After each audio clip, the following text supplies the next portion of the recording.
Want to see one of the worst tribes back in the day become a decent tribe in the new meta? Well, you're welcome. Today we're having Quetzali. Your turn begin!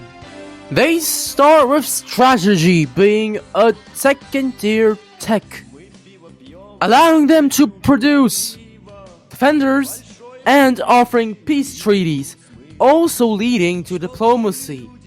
While diplomacy allows to establish embassies and get cloaks. They start with a defender unit instead of a normal warrior. Zibasi is usually considered to be a mid-tribe, but in 2v2s, Quetzali is very good for establishing embassies and getting a better economy. In 1v1s, however, Zibasi, Quetzali ain't that good. Defenders are not that useful in the early game because they cannot attack units properly. They deal only 1 damage and receive a lot.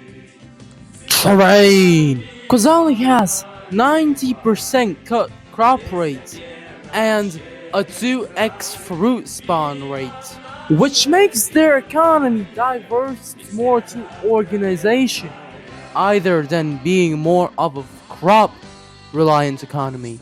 And this is bad in the late game, but in the early game, it's better. And now about the music.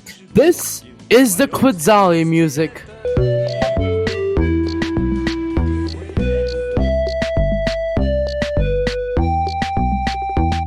Back in the day, it was the best Polytopian tribe music out there. And this is the weird bird brother music.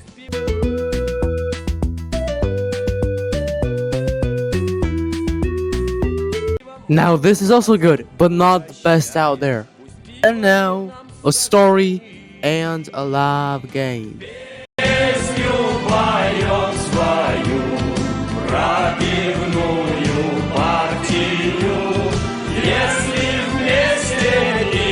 Hold the bread, but here's the story. He ain't hold the bread, but here's the story. You know when there's a big junior tournament somewhere in the world, and there's just loads of people selling some shit in the entrance. And well, I had loads of experience of them. And there's pretty much a story for everybody, but man, I'm gonna tell you this one. The point is, I was 10 back then, and I got sold beer. Pretty fucked up, yeah? Well, let's start from the beginning. And how this usually works, there's so much people out there that they sell all their items in the first half, and then wait to restock for the second half. And as I finished all my swims, the first half was already starting. So the 10 to 15 minutes, they didn't have anything, and they were restocking. And me, I was planning to go home, but before that, I wanted some beverage. Something like Fanta or Sprite. And as I went through the first people, they had absolutely nothing there. But going further and further, I saw that people in the back still had some shit to sell. As I saw the dude who was selling beverages in a big motorcycle with some fucking kitchen attached to it. I asked him like, yo bro, you got Sprite? And not a kitchen attached to him, but he had like a big fridge and an isolator basically. The thing which makes your drink really cold. And he was only selling drinks like smoothies, beverages, beer, alcohol, all that shit. And he said, nah, I don't have any Sprite. I asked, bro, you got some Fanta maybe? The point is, he had Coke, but me, I don't drink Coke, and back in the day, I also didn't drink Coke, so I just didn't want the Coke.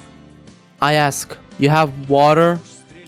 And he said, nah, ain't no water with me. 15 minutes, we're gonna restock, you can wait. But I'm like, nah, I don't wanna wait, I wanna go home. He asked me, yo bro, you want some, you leaving, huh? I'm like, nah, I don't wanna leave.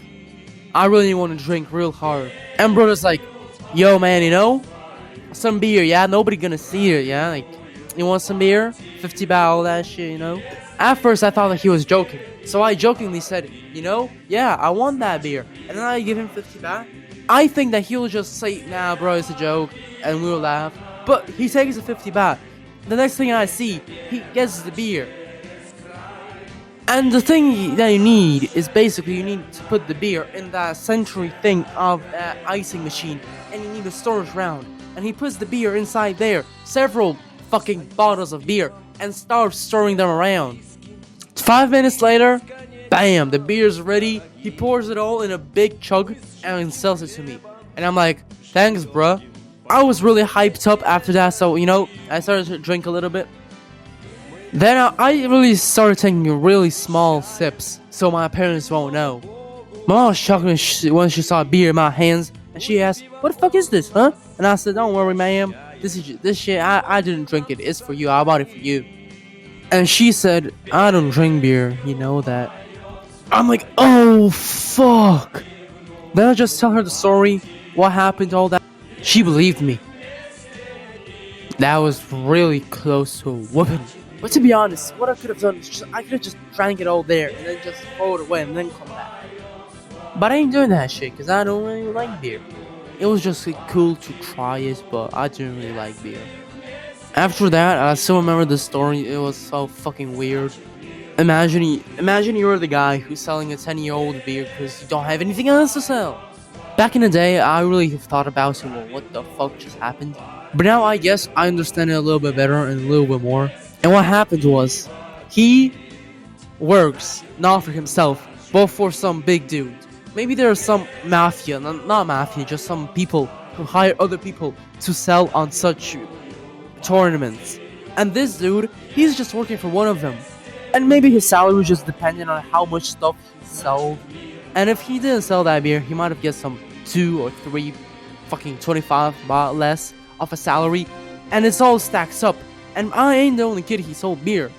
So I think he just did it for his own profit. He didn't really care about me, what the fuck I'm gonna do with that beer. He just cared about himself. And to be honest, capitalism. What we can say anything else? It's capitalism, brothers. To be honest, I do understand him. Fully understand him. So yeah, nothing bad at the end happened. He got his salary. The beer was thrown away. 50 baht was lost. But well, nobody in my family drinks beer. The game is actually really decent though. Ah, my Navy just shining right there.